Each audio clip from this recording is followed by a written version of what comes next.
Dorothy S. Thomas Award is presented annually for the best graduate student paper on the interrelationships among social, economic, and demographic variables.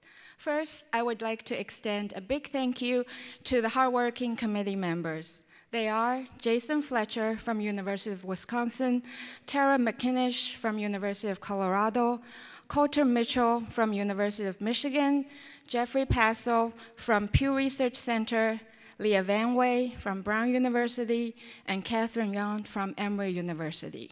This year's winning paper is about how people in sub-Saharan Africa adapt their sexual behavior in response to their perception about the risk of contracting HIV, using an experiment that randomized the provision of information about HIV transmission risks to people in Malawi. The study shows that the risk-seeking or fatalistic responses can be rational.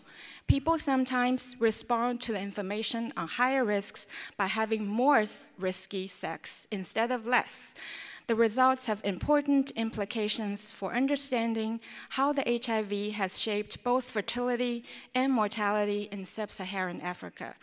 The winner wrote the paper as part of his doctoral dissertation at the University of Michigan, where it also received the Moore Dissertation Prize for the best paper in the area of applied microeconomics. This year's Dorothy Thomas Award goes to Jason Kerwin from University of Minnesota.